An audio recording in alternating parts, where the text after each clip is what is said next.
Жамбыл облысы әкімдігінің білім басқармасы, Тұрар Рысқұлов ауданы әкімдігі білім бөлімінің Болтай Батыр атындағы шағын орталықты орта мектебін тарих пәні мұғалімі Карымбаева Балжан Берікқызы. Сәлеметсіңдер ме, балалар? Бүгінгі сабағымыз отанымыздың ұлттық мақтанышы мемлекеттік рәміздерге арналады. Мемлекеттік рәміздер еліміздің егемендігі мен тәуелсіздігін паш ететін нышандар. Бұл рәміздер біздің мемлекетіміздің өткені, бүгіні мен болашағы арасындағы сабақтастықтың жарқын бейнесі. Мемлекеттік рәміздер халқымыздың рухын, ұлттық салт санасын, қаһармандығы мен даналығын, арман тілегін жеткізетін ерекше құнды белгілер. Балалар, өздерің білетіндей, 1991 жылы 16 желтоқсанда Қазақстан тәуелсіз республика болып жарияланды.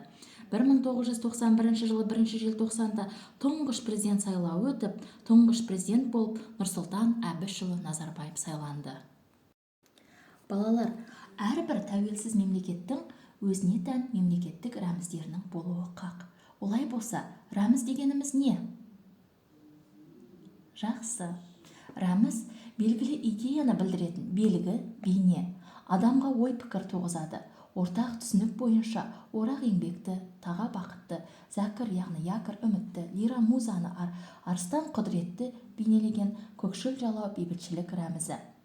Рәміздік белгілер ғасырлар бойы дами келе мемлекеттік рәміздерге ту, елтаңба, гимнге айналды. Қазақстан Республикасы президентінің 1998 жылғы 4 маусымдағы номері 3827 жарлығына толықтырулар енгізіліп, 4 маусым мемлекеттік рәміздер күні ретінде аталып өтетін болды. Балалар, Қазақстан туымен тұғырлы, елтаңбасымен еңселі, әнұранымен айбатты ел.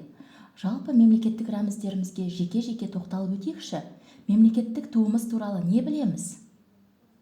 Жақсы.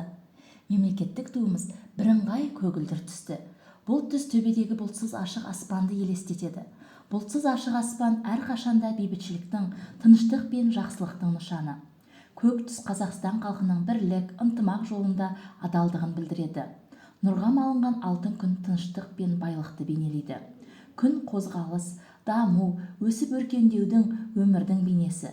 Қанатын жайған қыран құс бар нәрсенің бастауындай билік, айбындылық бейнесі. Күннің астындағы қалықтаған қыран елдің еркіндік сүйгіш асқақ рухын, қазақ халқының жан дүниесінің кеңдігін жария етеді. Ағаш сабына бекітілген тұстағы тік жолақ ұлттық оюлармен өрнектелген.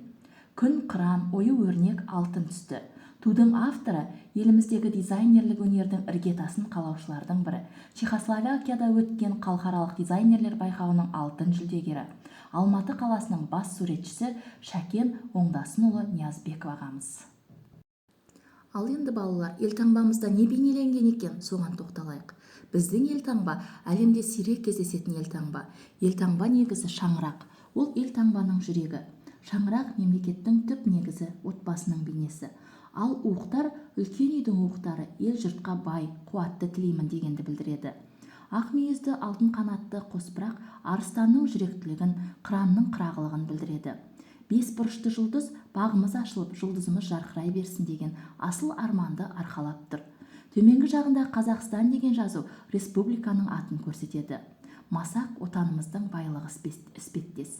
Елтаңбаның авторлары Жандарбек Мәлібеков, Шотаман Уәлиханов.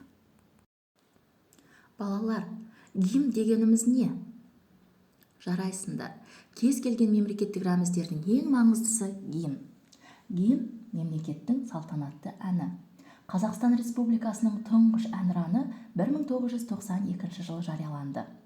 1986 жылы менің Қазақстаным әні бостандық аңсаған қазақ жастарының бейресми әнұраны болған еді.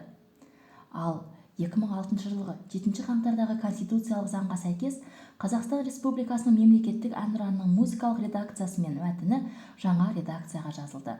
Мемлекеттік әнұранның авторы Шәмші Қалдаяқов, сөзім жазғандар Жұмекен Нәжімеденов, Нұрсұлтан Назарбаев.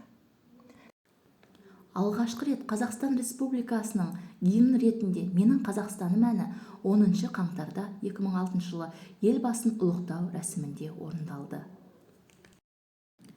Олай болса балалар, бүгінгі өткен тақырып бойынша мен сендермен кім зерек ойынын ойнаймын. Кім зерек тапсырмалары. төлқұжатта, туу туралы куәлікте, орта білім туралы аттестатта, құжаттарда бейнеленген. Не?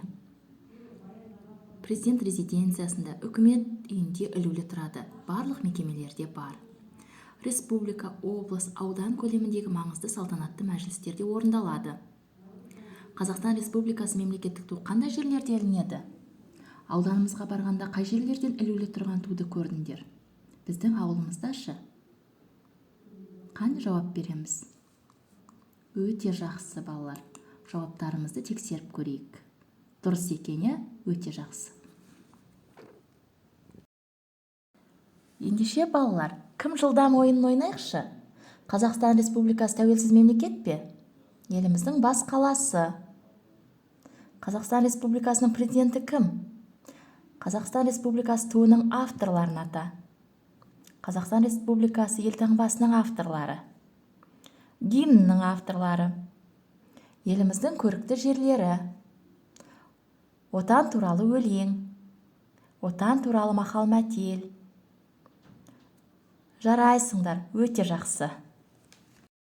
Балалар, біз тәуелсіздігіміздің нышандарын көздің қарашығындай сақтауымыз керек, қасиет тұтуымыз керек.